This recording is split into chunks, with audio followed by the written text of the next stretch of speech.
Welcome to Fashion Neurosis, Haim. Hi.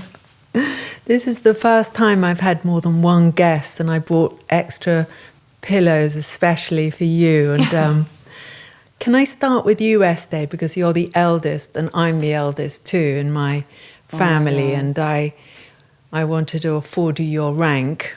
And can you tell me what you're wearing today and why you chose these particular clothes? I'm wearing Uchila Safety. I love the fabric of this dress. I love the cut, and I love the ruffles. I tend to be more, I think I'm the flirtiest dresser in the family, but I don't think I'm the flirtiest person. I think that's Alana. I think Alana is the biggest flirt in the family. But I think I tend to dress the flirtiest. You think that's fair? Mm-hmm. I would agree. And yeah, I don't know. I wanted to dress up for you, Bella. Thank you so much. It means a lot. Danielle, how about you?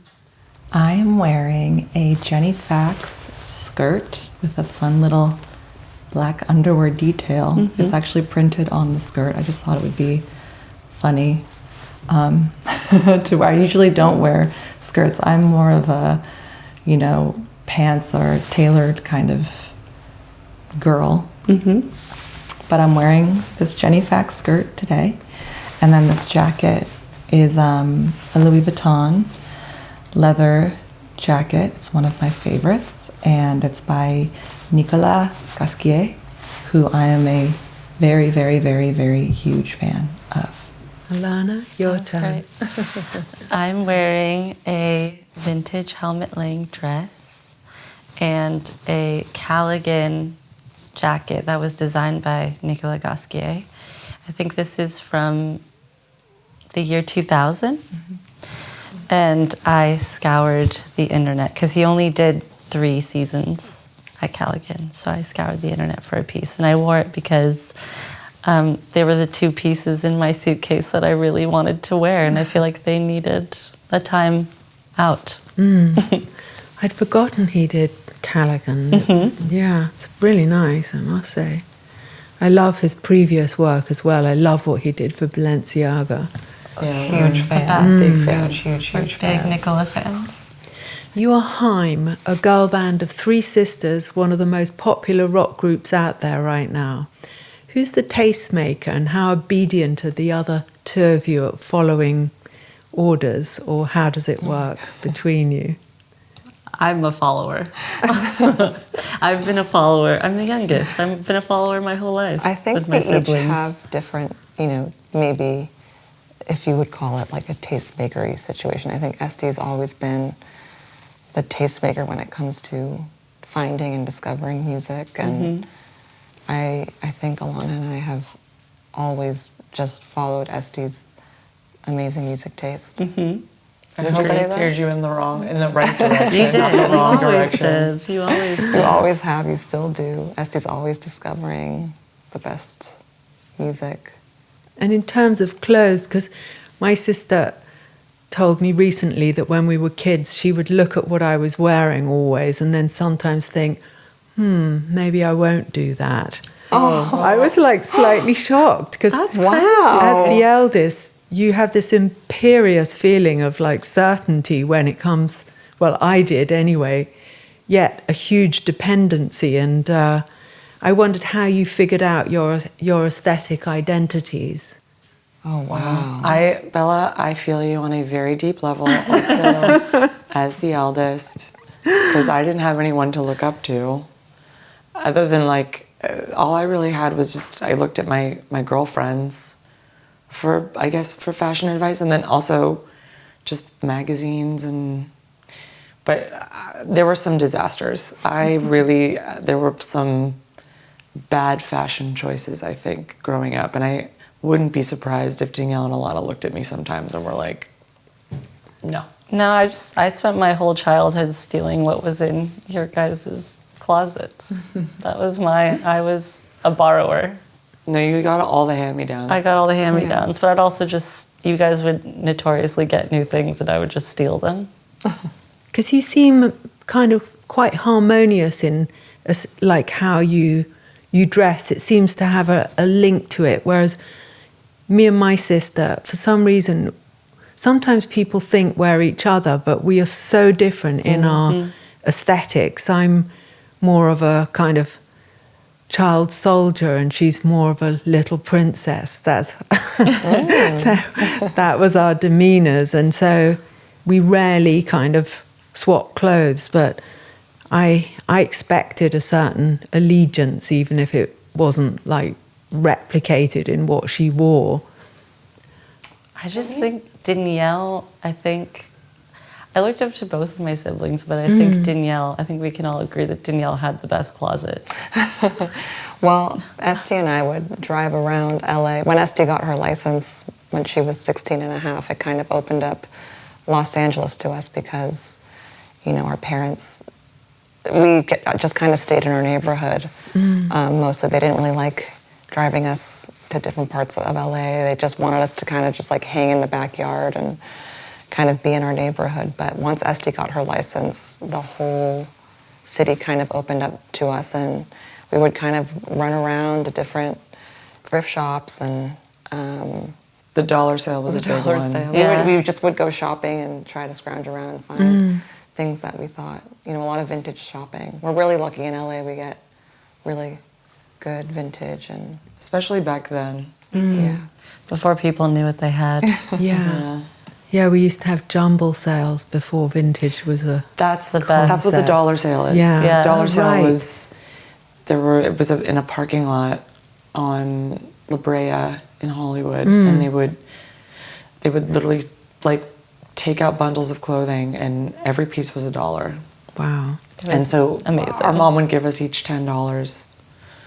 So then we got, by the end of it, we'd have 30 pieces of clothing, and then we would just go home and like Hack away at Oh, really? cut it up Yeah. and Things, So pin try to it. make it look like what we saw in Vogue. And It didn't again, look there like were that. some really bad concoctions we made.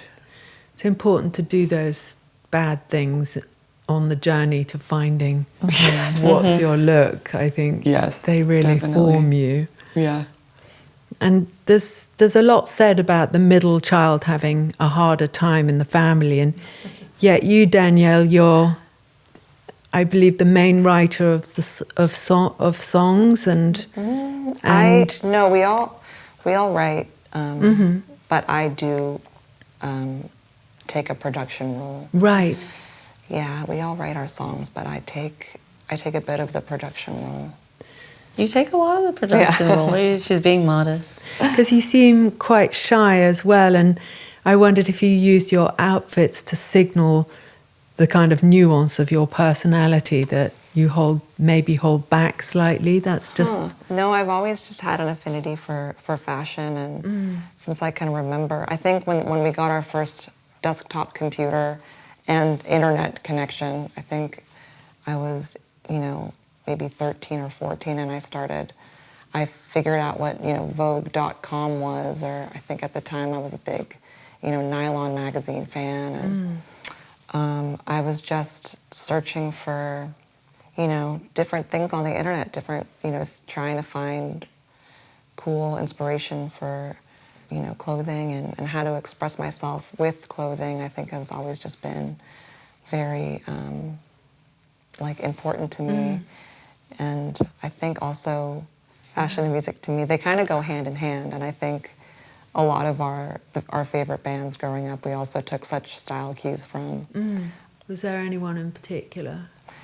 Well, there was a thinking of moment, I think, you know, well, we were huge kind of MTV fans when we were, you know, in our, you know, I think, Lonnie, you must have been like 8. I was a baby. Like 7 or 8, and I was 10, and Este was like 13, and it was right around the time that, you know, Britney Spears and NSYNC and Backstreet Boys, all of these amazing pop, you know, bands were coming out, and we loved all of the kind of uniform with the boy bands, and, you know, the Spice Girls for us, even though we were in the States, were huge, and their self-expression with their clothing, I think, was always so inspiring to us. But it was really amazing to see these groups kind of express themselves with fashion, and we were obsessed with them. And then Also with like Destiny's Child, Yeah, I feel Destiny's like I Child. always loved how they would always dress similarly, but they all had their own take on it. yeah.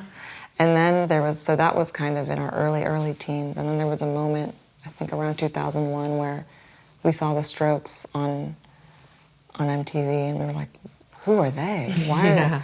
What are these cool jackets and these cool tight jeans? And I think, that kind of changed our life.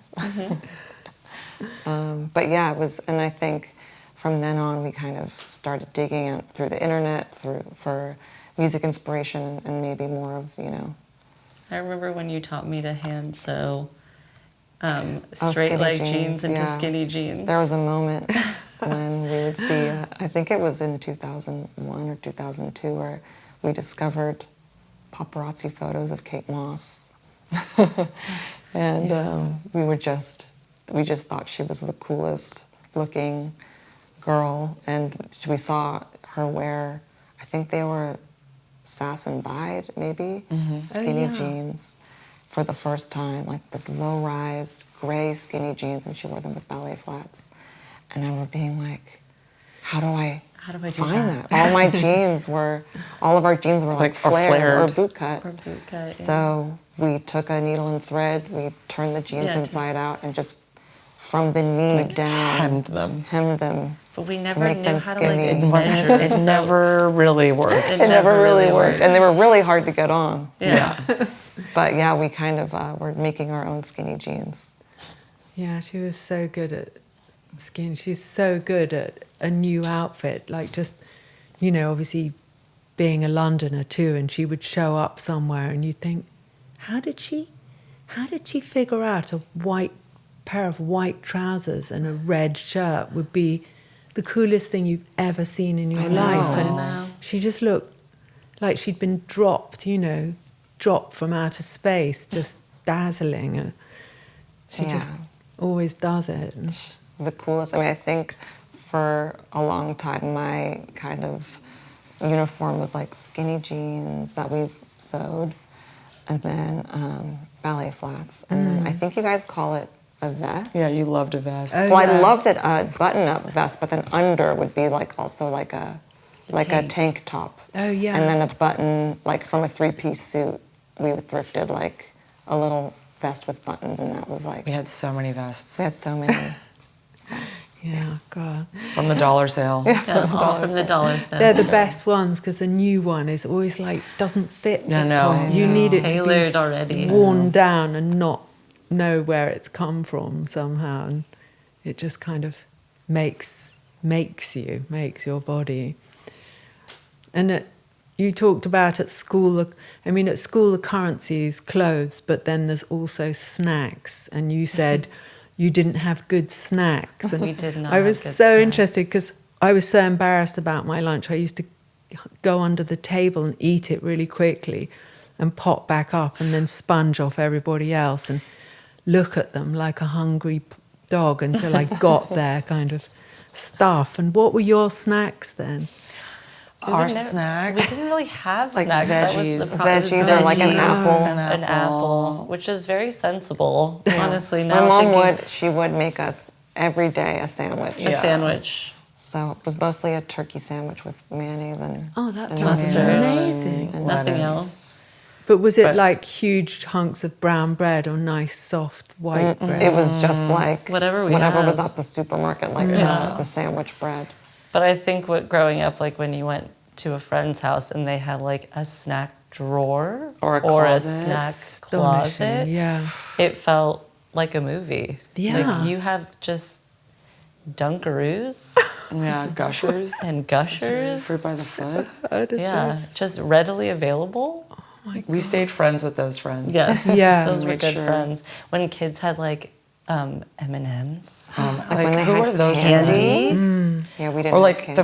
the friends that had parents that would bring our friends fast food oh yeah, at school lunch. for lunch. for lunch. Like that was jealousy. Also, at its Lunchables. finest. We never Do you had guys Lunchables. Do you guys have have Lunchables? Lunchables? Yeah, I've seen them in the those supermarket. Those You were were big. cool. You had the pizza Lunchables. Yeah. I still do that when I go to someone's house. I open their cupboards and I just stand there and look and see what they've got. What are the And choices? I never have anything until my son comes home, and then I rush to the supermarket. But I have a very bad fridge. It's got like some mayonnaise and that's it. Yeah, we can relate. We were like an ingredient family. I don't know if you've seen this online, where it's more of like, we're more of like, there's like a lot of food in the fridge, but you have to like make the meal. Yeah, it's not just like a ready. grab. Yeah. So my mom loved going food shopping. We always had food, but it was always like you had to actually cut up the vegetables. You had to prepare it. Well, I'm just a terrible cook, so it was. I'm a true baby of the family. I just sat and waited till somebody helped. But yeah, our fridge was. We were never. That's why no one ever wanted play dates. Yeah.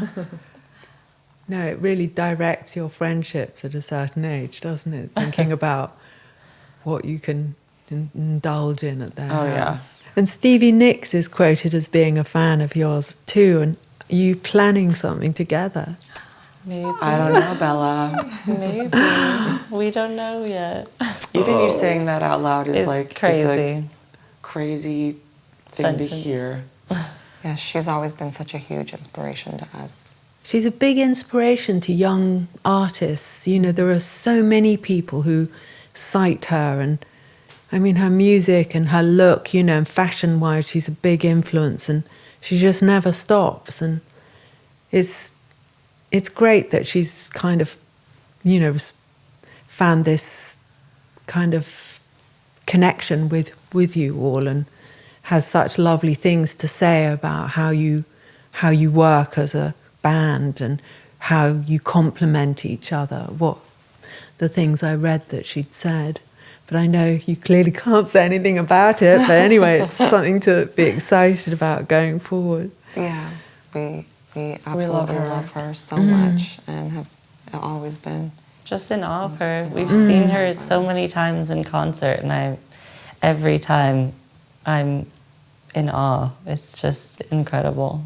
And I'm always interested in the transition from girlhood to womanhood, and it's also a time of sort of inexplicable secretiveness within family relationships, and I wondered who was the worst in this area. Of going from girlhood to womanhood? Yeah, and also, you know, the sort of sudden withdrawal from what people expect from you, where you just think, I'm not telling you anything. What would you think? I would say, Este, you were the oldest. You had no one to guide you through. I think I'm still figuring it out, if I'm being honest. Yes, I totally relate. Yeah, I think my teens were pretty tough. And then college was also pretty tough. And then getting out of college was also pretty tough. What kind of pressure did you feel? What were you stepping back from? I didn't really have a lot of confidence as a kid, even though I loved performing. But I think when I was off stage, all three of us, we grew up doing shows for our parents in our living room. And with the kids in our neighborhood, we would put on shows. God. But then I think once I got off stage, I think I didn't really have a lot of confidence in myself. I never really felt, good about myself. I had really, really there were really nice kids that went to my school, and I had friends, but I never really felt like I fit in. Yeah. And I think that kind of continued from elementary school, middle school, into high school. And I think when I really found my stride, I think I was well into my 20s. And I think I'm maybe just sort of hitting my stride now. Yeah. Honestly, I think gaining confidence is kind of, you have to work at it every day, I think. Yeah. And I think I'm just sort of starting to really feel like myself, or like my truest self now, I think. I suppose maybe it's a bit of a myth feeling confident when you're young, and I mean you've done so much, all of you, but it's a mysterious thing. But what's great is feeling that that's coming when it's been such a kind of tenuous thing. I mean, obviously, looking at you all, you just seem so shining, and it's all like so, you give so much through your music, and people feel so good listening to your music, and the thoughtfulness of your lyrics and the kind of mood in your music. And I just wanted attention from boys, and I didn't get any. Didn't I think we all? that also. It was inconceivable. That was tough for me. You could like drive a truck through my 2 front teeth. I mean, now I look back on it and I think it was like chic and like cute, but at the time did not feel that way. Yeah. Now I kind of miss it. I have my gap still. Yeah, Alana still has her gap. have We a gap. all had a gap between our teeth growing up. That's the coolest thing. I mean, people practically make those gaps. I know. And I read that you're all obsessed with Phoebe Philo. Yes, Oh my that is goodness. correct. That's We're correct. all obsessed with Phoebe Philo. And what is it about her that you're captivated by? It all started when I saw a picture of MIA wearing the banana print dress. And I was obsessed with that pattern. And I remember, again, I was still understanding the internet, because I think this was like in 2003.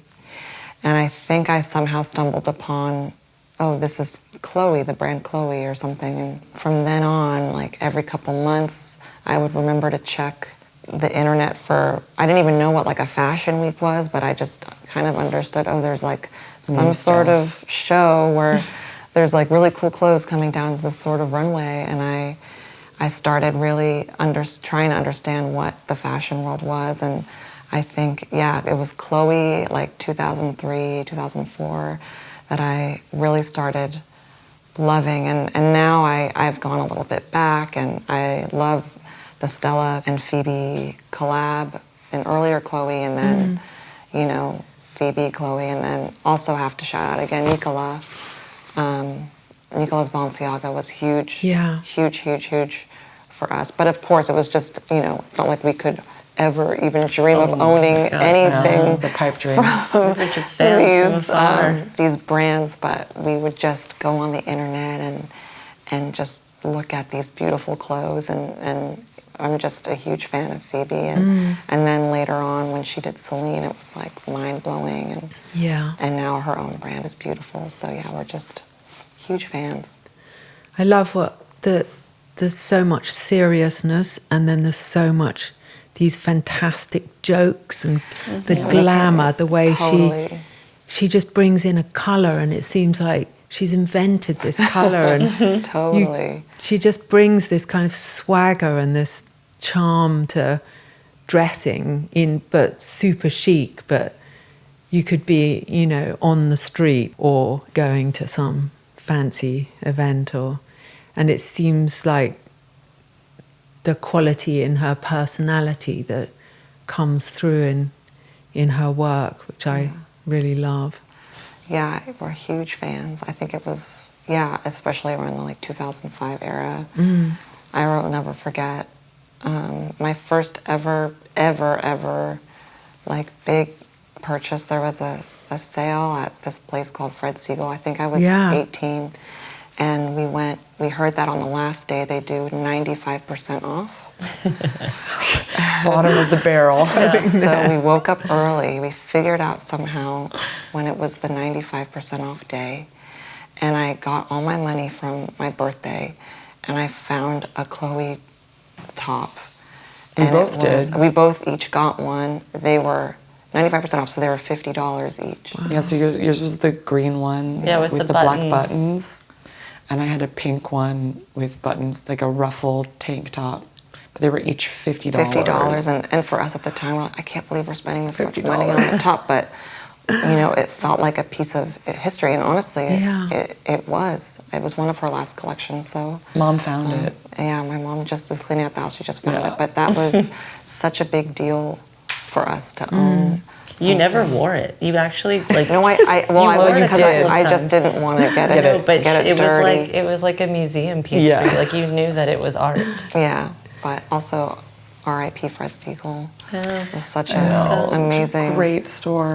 We only And went for the sales. We only went for the sales. The sales were 95% great. off, but The they were sales were really great. amazing. 95% off. 95% off is insane. Great. Yeah. It's good to buy things that you never wear, though, somehow. I know it sounds a bit like elitist, but I have got things that I never wear, but I don't regret. Then there's not many, but they're so beautiful. Yeah. And I think maybe one day, or, I look in the cupboard and think, oh, I love that thing, and sort of waiting, I don't know when, but... I think Danielle's going to frame the Chloe top. Yeah. She's going to put it in her frame and put it on her wall. And do you all have different attachment styles? I think, Alana, you said being a little sister, you feel like your job is to be the wrangler of the family. And I wondered, what's your main wrangle? I think I have always grown up just being happy to be here. Oh, that's so nice. I just always, my siblings were so extremely powerful growing up. And then I came along and I just wanted to fit in. And I think for me and my siblings, I think when I turned 16 was when I turned from annoying little sister to friend. Once I kind of bridged that gap of being annoying to friend, I just was so afraid I was going to lose it. So I was just always so incredibly excited to be involved. Like that my sisters would go to a party and they'd say, "You want to come?"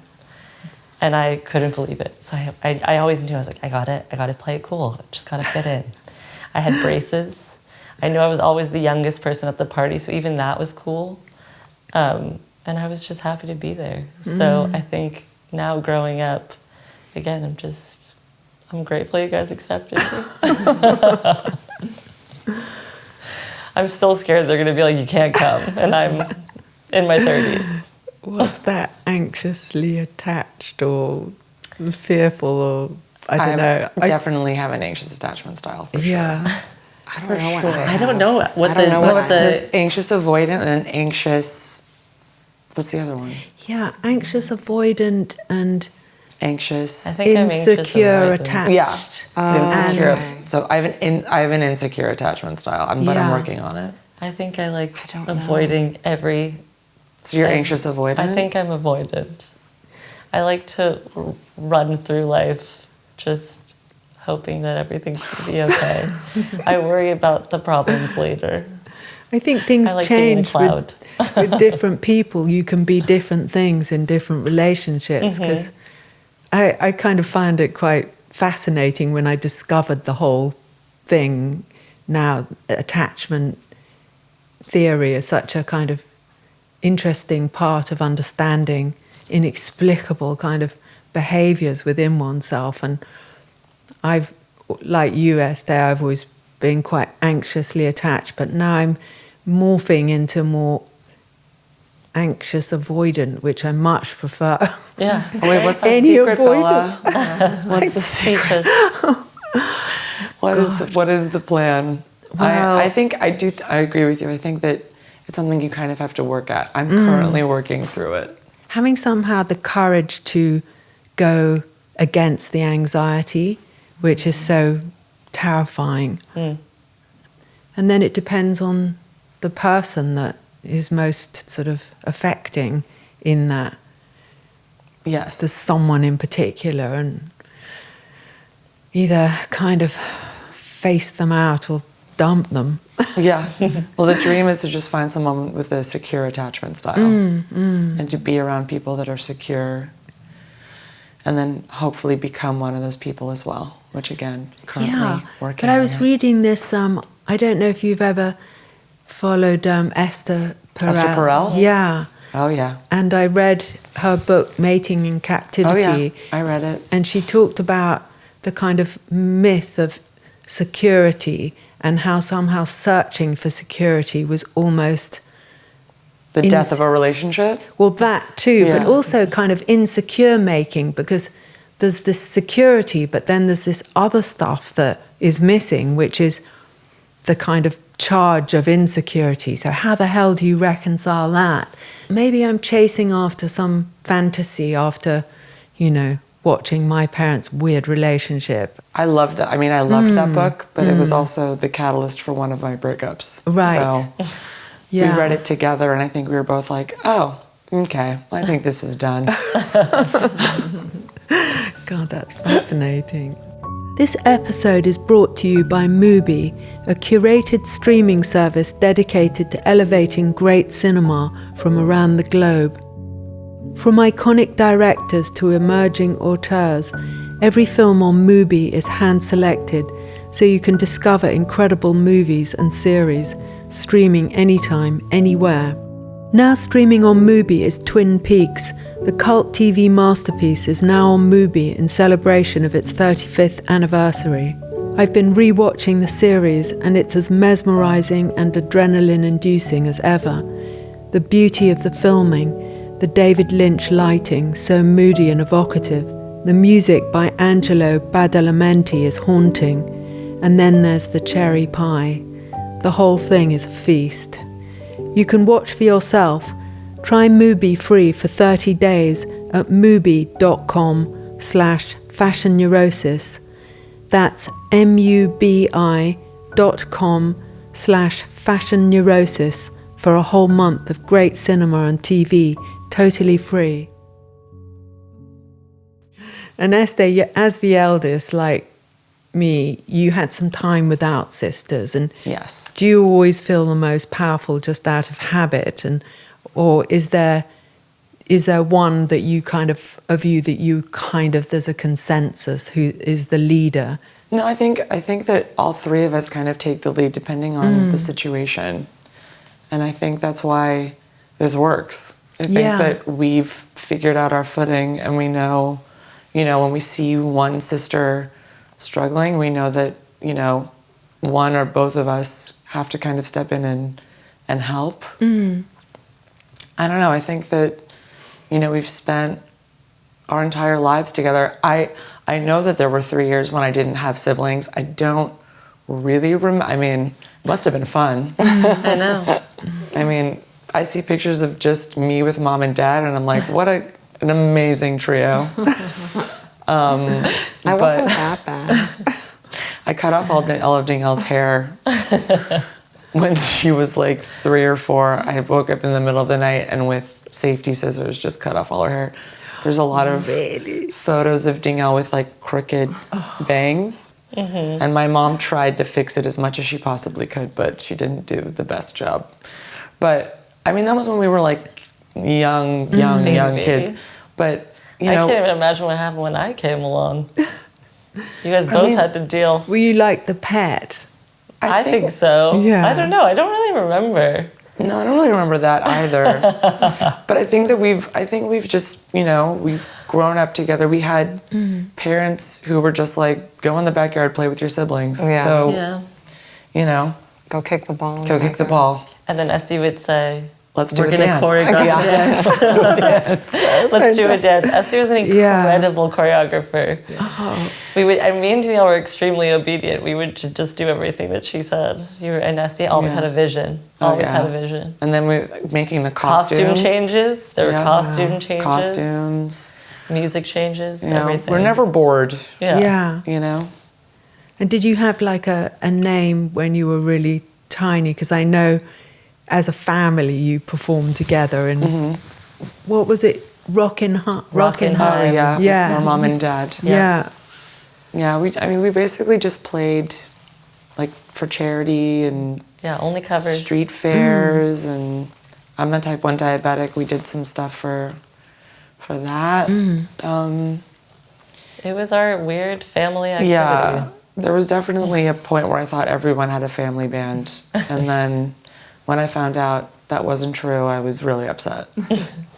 And was there a moment where you decided we're going to be a band, or were you just born a band almost? No, I think it was, when we played with our parents, we only played covers. They were not songwriters. They just loved playing music. My mom's a guitar player and our dad's a drummer. And I think they just loved the act of playing songs that they loved.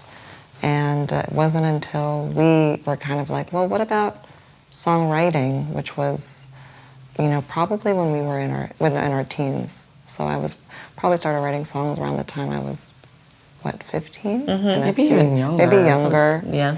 That we would just kind of go into our bedroom and start writing little songs, and our parents had no idea what we were doing. Yeah, they were like, cute guys.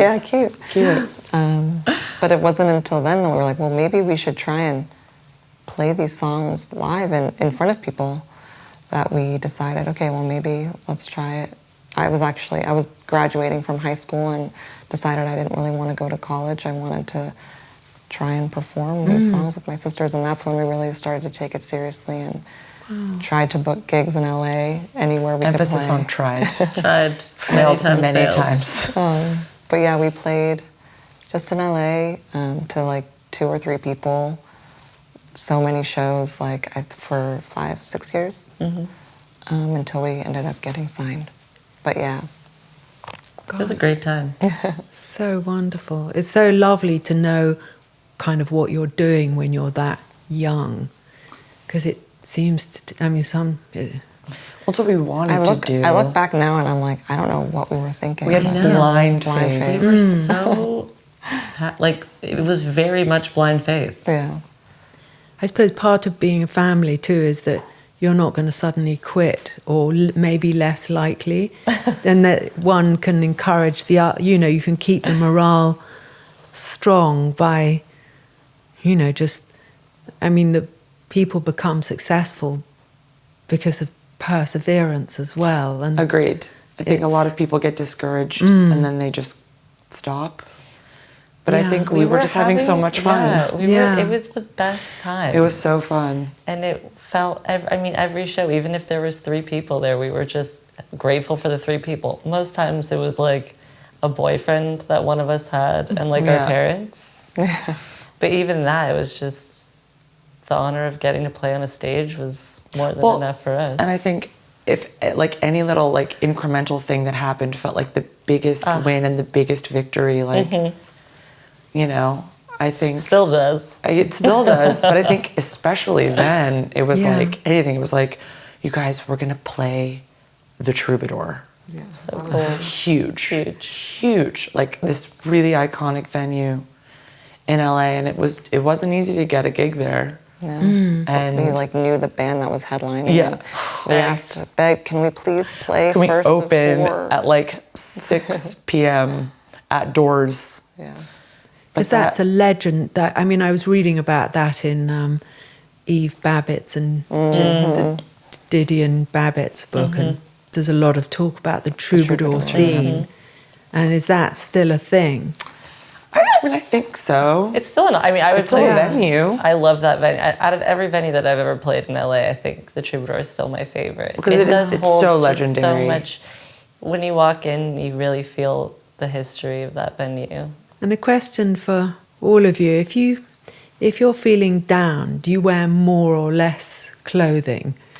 Ooh, probably more. Yeah, more. For me, it's more. I love layering. I just want to be... Yeah, cozy. Yeah, because I have a friend who wears next to nothing when she's down, and I'm kind of Jealous. astonished, but it's some way of regulating her emotional kind of thing. And Maybe I we should just try that. Yeah, Try it's that next time. I wear a inconceivable. comforter. I literally wear A duvet. a duvet when I'm feeling down.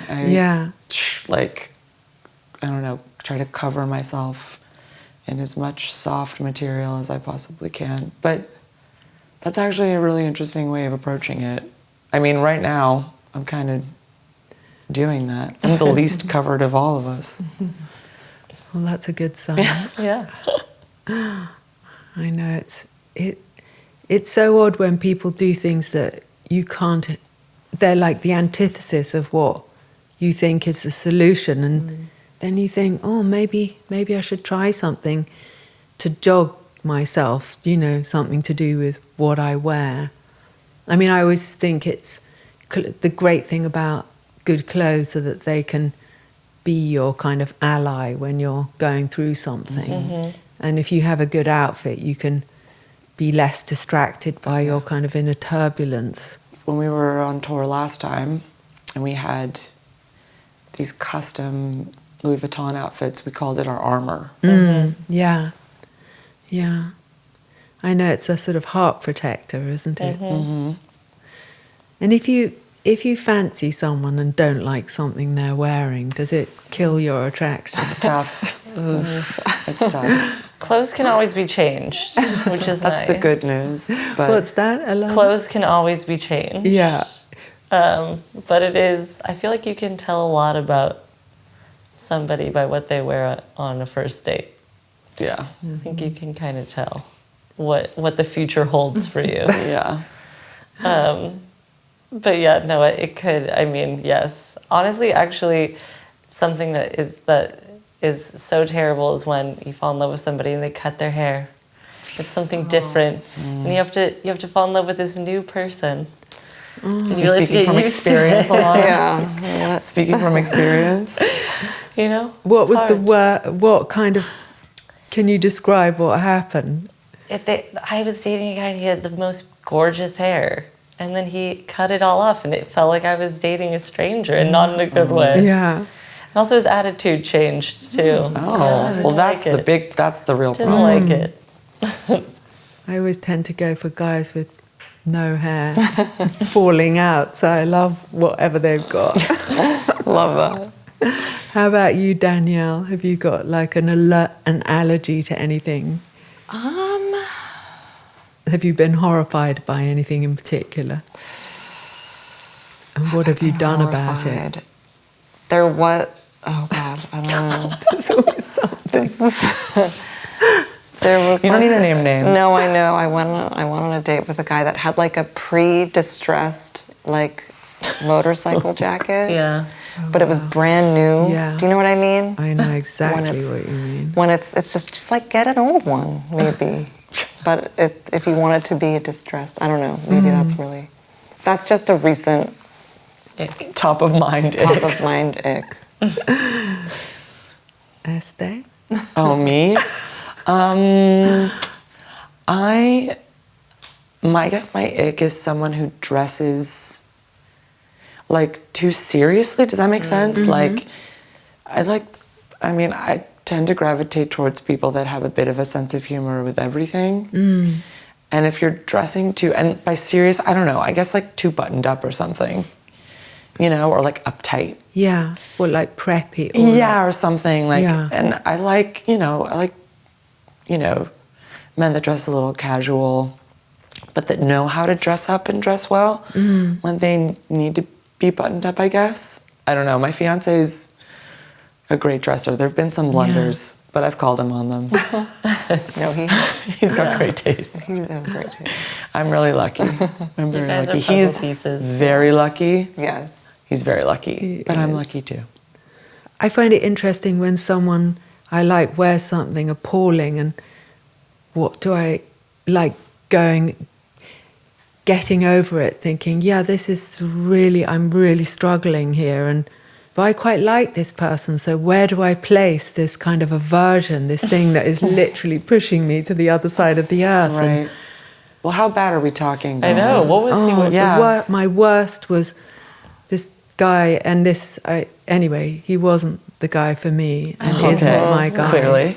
I opened the door and he was wearing a straw boater on the back of his head and coral-coloured jeans rolled up halfway up the thigh, Oh, God. the calf with espadrilles and a stripy T-shirt, like he was in the chorus of a pantomime, and it was a real shocker. That It was shocked so me. bad. I'll show you a photo of my ex when we're done with this, and I can relate. We have so much in common. Oh God! I know. Yeah, but I knew it was a sign, and I just thought, you know what? I'm going to ignore it. It's so bad, I'm just going to pretend it's not happening. And anyway, it took its natural turn. We all have to go through it. Yeah. And you've worked with the film director, Paul Thomas Anderson. He's done 10 of your music videos. And I wondered, like, how does he capture how you want to project yourselves, and why do you trust his vision? Well, It's honestly unexplainable. I don't know how he does it, but I mean, I feel like he's also one of the greatest living directors. The greatest director of all time. He But I'll really never is. forget our first project we ever did was this short film that we made called Valentine. And before we worked with him, we would always, we'd do music videos, and I would look and it just never felt like me. I would always look at it and go, I mean, this is fine, but it feels like I'm like watching a different person. And when we did Valentine together, I'll never forget, we were watching all the takes, and it was like this eureka moment where I was watching the film, and it was the first time I ever said, like, that's me. Wow. He captured the essence of all of us so effortlessly, and it makes me emotional because I love Paul. I think he's taught us so much. He's just not only the most incredible director, but also one of the most amazing friends. And I had never met somebody ever that I admired so much from afar. And then when we met, we had so much in common, and we loved the same things and had the same references. I mean, he has many way better references than we do. But we're both from the Valley. Yeah. And we both had a very deep love for our hometown. And he's just been the most, I mean, even saying that he's done 10 music videos is insane. Thank you, Paul. Thank you. Thank you, Paul. Because he was also making incredible movies in between doing our funny music videos that we did together, where we would call him basically the day before, and he, like the best sport ever, would help us out. But no, he's incredible, and he got to shoot the cover of our album, which was, it's insane. He's shot 2 of them now. Crazy. Wow, it's so great. It looks brilliant. And because you were also in his film Licorice Pizza, which I just loved. I saw it, I think it was still lockdown, and it was just such joy. It was so funny and anarchic and uplifting. And how did you meet? It's a very long story. It's a long story. Well, first of all, Este got me the Boogie Nights soundtrack for my 16th birthday from a used record store. And we were obsessed with it, so we were really big fans of his. But we actually listened to the soundtrack before we saw the movie. Yeah. It was rated R, so we weren't allowed to watch the movie. But the soundtrack was incredible. Yeah. It was all songs from the 70s and the 80s. Yeah. So we'd been a fan of his for a really long time, and then. I mean, you guys want to take it? We can do the abridged version. How do you want to do the abridged version? Well, we can fast. I mean, we've always been fans of his, but my first job, because Este got me the job, was I used to sing. Well, me and Este, all 3 of us actually, used to sing jingles for the radio. Oh, so there was this company that needed girl singers to sing jingles for other companies. And they gave us, I was in high school, and they gave us $50 a session, which to me was $1 million. Yeah. It still is $1 million. But $50 for a 16-year-old, that was insane. And the guy that gave us the job was this guy named Asa. And on our first album, because we loved him so much, and he basically fueled me being able to buy weed on the weekend.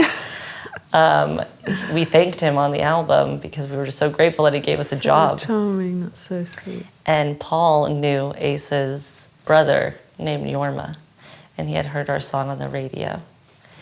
And he bought our album, looked at the liner notes, saw that we thanked Asa, called his brother Yorma, and was like, your brother knows this band of girls that are from the Valley, and they love the Valley so much.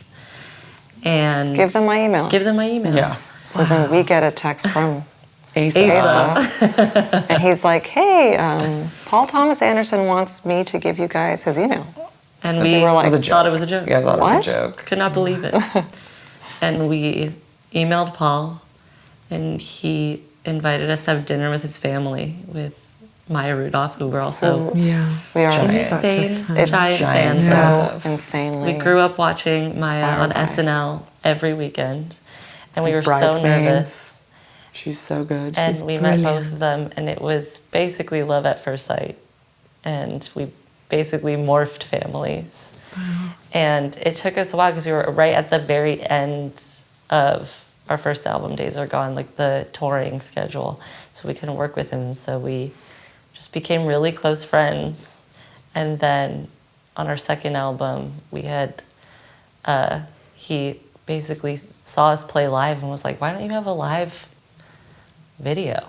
You guys should play live and I'll film it. We were like, what? Oh my God. And that's where Valentine, And that was the first thing we Right. did with him. first Was a thing, live first video. thing we did was Valentine. And it's an honor. It's also, I think, my favorite thing that we've ever done. We've done so many, but I think the first one was just, I learned so much that day. I wish I could paint, because I have such a vivid memory of that day. I could paint it if I could. If I had That's the such a good idea. talent. Well, you should do it anyway. God, it's such a great story. It's lovely to have someone who is such a big deal, I would imagine, doing those videos where you want people to recognize you and just get it in 1 second. And I mean, who's the master of that is, he just, he's such a genius, and he's so ingenious as well.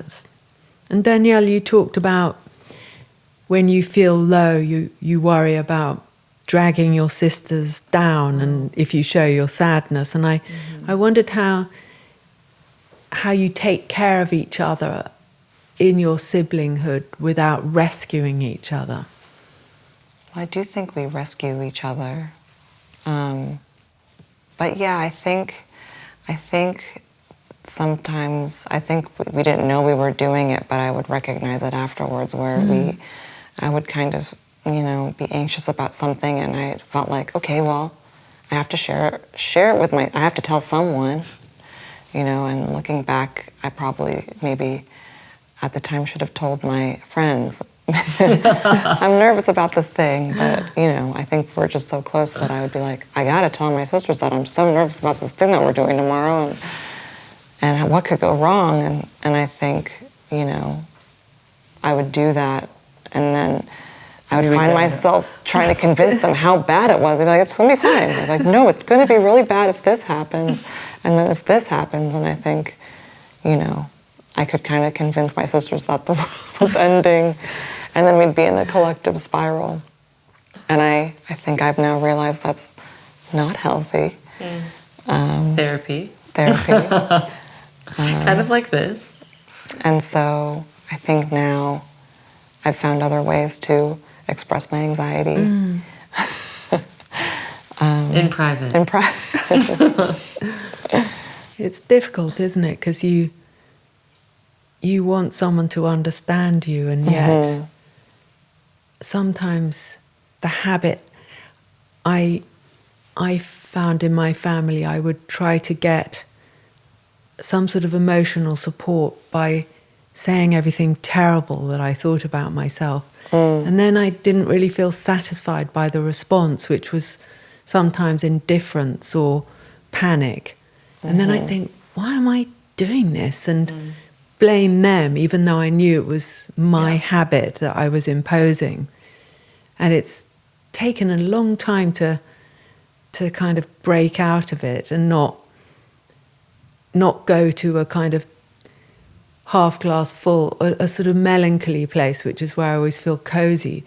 But actually it's kind of depleting. So it seems like you have this amazing opportunity through your music to just cheer each other up, because music is such an uplifting thing. It's such a massive antidepressant. I think we needed, especially I think on this album, I think we found it healthiest because we were all single making this album. Danielle moved in with me. And I think Danielle had basically, since she was at a very young, I'm speaking for you now. Okay. Go on. Since Danielle was like 19, she was always in a relationship. Wish I did not see my... All throughout high school, all I wanted was a boyfriend. I never got one, and then... You left. All you had to do is leave.